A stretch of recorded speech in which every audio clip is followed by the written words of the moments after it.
सभी मसीह भाई बहनों को प्यार भरी जय मसीह की। परमेश्वर की पाक और पवित्र हजूरी में आप सभी का स्वागत करते हैं और हमारे पिता परमेश्वर ने हमें जो आज का दिन, आज का समय, चलती सांसें दी हैं उसके लिए प्रार्थना करते हैं।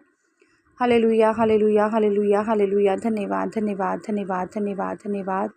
पिता पुत्र पवित्र आत्मा, पिता पुत्र पवित्र आत्मा, सेना के यहोवा खुदा, आपका शुक्र धन्यवाद करते हैं। जलाली परमेश्वर, धरती आकाश के मालिक, आपका धन्यवाद करते हैं। पिता परमेश्वर, सभी की गई भलाइयों के लिए आपका धन्यवाद करते हैं। मेरे यहोवा पिता, आप धन्यवाद का योग्य हैं पिता परमेश्वर जी, इसलिए आपका धन्यवाद करते हैं पिता परमेश्वर। सारी रात खुदाबंद आपने संभाल कर रखा, सुबह का मीठा प्यारा दिन दिया, हमारे पापों गुनाहों से हमें क्षमा किया पिता परमेश्वर जी। हमारे घर परिवारों में हमें बनाकर रखा, किसी भी भली वस्तु की हमें कमी नहीं होने दी, भरपूर करके रजाया खुदावंद जी। अपने निमित्त बैठकर प्रार्थना करने का हमें मौका दिया, आपका शुक्र करते हैं खुदावन पिता परमेश्वर जी। अब समय आपकी आत्मा की खुराक का, रोज़ की रोटी का है पिता परमेश्वर जी। वचनों का समय है पिता परमेश्वर जी। आपके वचन जो हमारे रूह की प्यास को बुझाते हैं पिता परमेश्वर जी, हमारे जीवन में आनंद ले आते हैं पिता परमेश्वर जी, हमें प्रेम करना सिखाते हैं पिता परमेश्वर। मेरे यहोवा पिता, मुश्किलों की घड़ी से बचाते हैं आपके वचन पिता परमेश्वर। आपके वचन पिता परमेश्वर जी हमारी राहों की ज्योति, हमारे जीने का, हमारे शुद्ध रहने का आधार है पिता परमेश्वर। आपके वचन के द्वारा ही हम चलाए जाते हैं और बचाए जाते हैं पिता परमेश्वर जी। आपके वचनों की ज्योति पिता परमेश्वर जी हमारे जीवनों में जगती रहे पिता परमेश्वर जी। हम भलाइयों के कामों को करें पिता परमेश्वर जी, वचन को अपनी ढाल बनाएं पिता परमेश्वर जी, और सीखें और सिखाने वाले हो जाएं पिता परमेश्वर जी। आपके वचन हमारी ज़िंदगियों में 1000 गुना फलों को लेकर आएँ। कोई भी शैतान की शक्ति इस वचन को हमसे चुरा ना सके। प्रार्थना जीवते खुदा के नाम में मांगते हैं, आमीन। हालेलुया। आज मैं आपके लिए लेकर आई हूँ मरकुस 11 की 15 से 19 नंबर आयत तक, जिसका टॉपिक है मंदिर से व्यापारियों का निकाला जाना। हालेलुया। अब आप सभी जानते हैं जो मंदिर हैं, जो परमेश्वर के चर्च भवन हैं, या कहें कि जो आजकल मंदिर बने हुए हैं, अब जो व्यापार मंदिर जो क्या है, परमेश्वर ने उसे क्या कहा है? प्रार्थना का घर, पवित्र स्थान, जहाँ पर जाकर लोग प्रार्थना करें और अपने मन को शांति दें, अपने मन को बोझ के परमेश्वर के आगे रखें और उन्हें सच्ची शांति मिले। पर व्यापारियों ने, या कहें फरीसियों, शास्त्रियों ने, या लोगों ने उन्हें व्यापार का अड्डा बना लिया था, व्यापार करने की जगह बना ली थी। तो परमेश्वर ने जब इन चीज़ों को देखा तो परमेश्वर ने कैसे इसका सामना किया, लिखा है, बताते हैं। फिर वे यरूशलेम में आए और वह मंदिर में गया और वहाँ जो लेन देन कर रहे थे उन्हें बाहर निकालने लगा और सर्राफों के पीढ़े और कबूतर बेचने वालों की चौकियाँ उलट दी और मंदिर में से किसी को बर्तन लेकर उसने आने जाने ना दिया, और उपदेश करके उनसे कहा, क्या यह नहीं लिखा कि मेरा घर सब जातियों के लिए प्रार्थना का घर कहलाएगा? हालेलुया। अब जब परमेश्वर यरूशलेम में आए, जब परमेश्वर दृष्टांत कर चुके थे, विजय प्राप्ति हो गई, अंजीर के फल जब खाते हुए रास्ते में पत्थर बेचने को पहुँचे, और जब परमेश्वर यरूशलेम में आए और वह मंदिर में गए, परमेश्वर कहाँ गए? अपने पवित्र स्थान पर, जहाँ पर परमेश्वर प्रार्थना करते होंगे, या कहें कि वहाँ विश्राम करने के लिए गए। और वहाँ परमेश्वर ने जाते क्या देखा कि कुछ जो व्यापारी लोग थे वहाँ पर मंदिर में, उन्होंने मंदिर के आसपास या कहीं बाहर उन्होंने लेन देन, व्यापार करने की जगह बना रखी थी। वहाँ पर कबूतर बेचे जा रहे थे और जो सफ़ा जैसे चांदी सोने का व्यापार किया जा रहा था, जब सोने की दिनार के बदले में रुपए दिए जा रहे थे, पैसों को रुपए में बदला जा रहा था, या कहीं सोने चांदी का व्यापार हो रहा था। तो परमेश्वर ने जब ये चीज़ें देखी जो कि गलत थी, तो परमेश्वर ने उस पर रोष किया। और परमेश्वर ने क्या किया? सब जो चौकियाँ थी वो उलट दी, सब जो मेज थे वो गिरा दिए परमेश्वर ने। अगर हम कहें कि परमेश्वर को दुख भी था कि अगर हम कहें कि पवित्र एक स्थान पर, अब हमने एक बाइबल का स्थान बनाया होता है और हम पवित्र बाइबल को वहाँ रखते हैं, और मैं किसी की तो नहीं जानती, पर मैं जब कोई मेरी पवित्र बाइबल को गंदे हाथ भी लगा देता है तो मुझे होता है।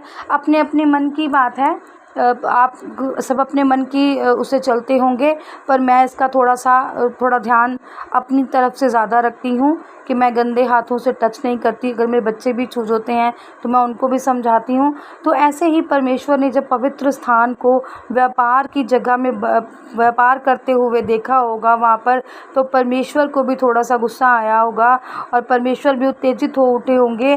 और उन्होंने क्या किया, सब चौकियाँ उलट दी पलट दी, और कहे कि उन्हें दुख हुआ होगा मन में, उनके कहते हैं ना, मन भर आया होगा, मन में आंसू भी होंगे या मन में गुस्सा भी होगा या मन बेचैन भी होगा।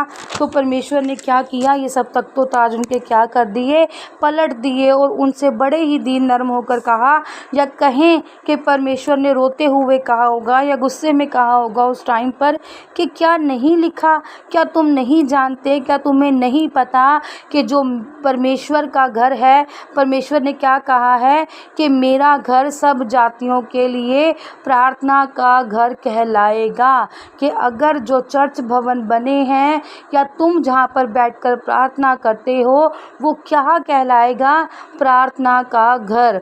और प्रार्थना जहाँ हम करते हैं वो जगह कैसी होती है, पाक और पवित्र। और आप सभी जानते हैं कि जब भी कभी हम प्रार्थना करने बैठते होंगे तो हम एक साफ़ जगह ढूंढते होंगे, एक साफ़ बिछौना ढूंढते होंगे और वहाँ पर बैठ कर परमेश्वर से अपने दिल की बात करते होंगे, परमेश्वर को अपना दिल का दृष्टांत बताते होंगे। परमेश्वर ने तभी कहा कि जो मंदिर है परमेश्वर का वो क्या है, प्रार्थना का घर, जहाँ पर सच्ची शांति मिलती है, जहाँ पर सच्चा सुकून मिलता है, जहाँ पर आपका मन भटक रहा हो और आप जाओ और आप बैठो उस स्थान पर, आपको प्रार्थना करो तो आपको सच्ची शांति मिले। मैं एक गवाही बताना चाहती हूँ आपको, इतने टॉपिक पर आगे डिस्क्राइब करती हूँ कि एक ना लेडीज़ थी, वो मेरे पास आई, तो उन्होंने कहा कि ऐसे ना उनके बहू है, उनके ना बच्चा नहीं होता, तो मैं क्या करूँ। वो जानती तो थी यीशु मसीह को, आती थी मेरे पास बैठती थी, वो जानती थी यीशु मसीह को। और मैंने ना उनसे एक बार कहा, मैंने कहा मैं इस चर्च में जाती हूँ, छोटी सी चर्च है, मैं जहाँ पर जाती हूँ, पर चर्च जो है मैं उसको पवित्र मंदिर मानती हूँ, पवित्र लेकर चलती हूँ।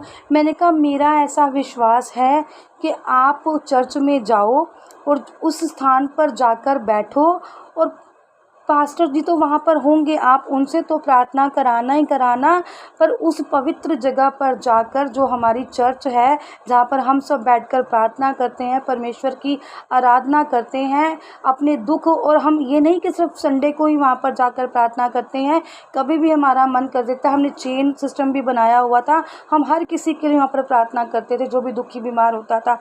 तो मैंने उनसे कहा कि वो पाक पवित्र जगह है, परमेश्वर का घर है, वहाँ पर हर संडे क्या, हम वीक में पता नहीं कितनी बार वहाँ पर प्रार्थना करते हैं, पास्टर जी भी वहाँ पर सुबह शाम प्रार्थना करते होंगे।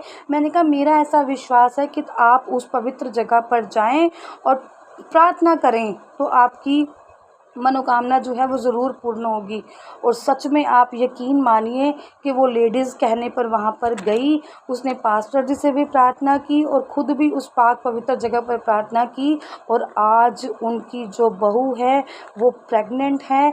आई थिंक उनको 6 मंथ हो चुके हैं प्रेगनेंसी के।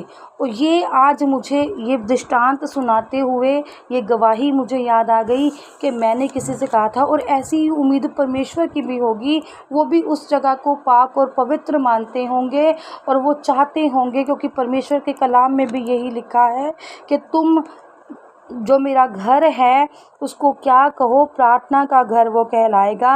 और वहाँ पर ये सब चीज़ें करना क्या है, मान्य नहीं है, गलत हैं, और परमेश्वर ने उन्हें रोकना होगा, कोशिश की होगी, उन्हें समझाया होगा।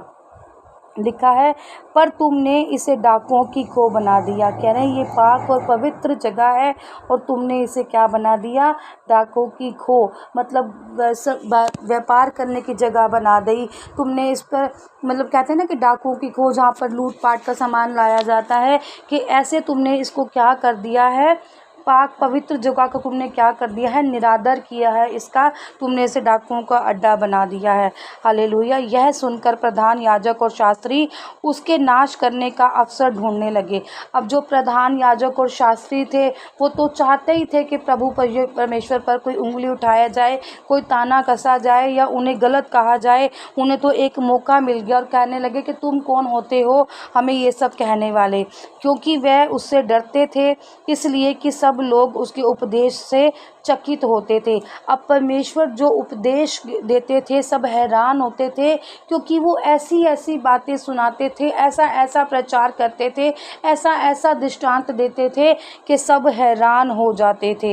हालेलुया। सांझ होते ही वह नगर से बाहर चले गए, और जब परमेश्वर ने उनको जाकर कहा होगा या समझाया होगा या गुस्से किया होगा, या परमेश्वर ने वहाँ पर सही बातें, प्रचार की बातें उनको सिखाने वाली, समझाने वाली की होंगी, तो जिन्होंने समझी वो सब क्या हो गए, बाहर चले गए। और जो शास्त्री फरीसी थे वो तो आपको पता ही है कि परमेश्वर को कैसे उंगली उठाने की ताक में ही रहते थे, और वो षड्यंत्र रचने लगे कि परमेश्वर को कैसे घात किया जाए। पर परमेश्वर यहाँ पर फिर क्या करने लगे, प्रार्थनाएं और प्रचार करने लगे।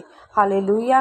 तो ये दृष्टांत हमें सिखा जाता है, और जो ये मैंने आपको उदाहरण दिया है, आपको जो मैंने सच्ची गवाही बताई है, ये उदाहरण तो है, मतलब एक ये सच्ची गवाही भी है कि वाकई जब हम एक पाक पवित्र शस्त्र जगह पर जाकर, जहाँ पर परमेश्वर की प्रेजेंस, परमेश्वर की हजूरी होती है, हमारे ऐसे ऐसे काम भी हो जाते हैं जो नहीं होने वाले होते हैं। तो सोचो वो जगह पर कितनी सामर्थ होती होगी, और वहाँ पर जब कोई गलत काम करे उस जगह पर, या कहें कि गलत चीज़ ही वहाँ पर आ जाए, तो कितना दुख होता होगा और कितना गुस्सा आना वहाँ पर जायज़ होगा।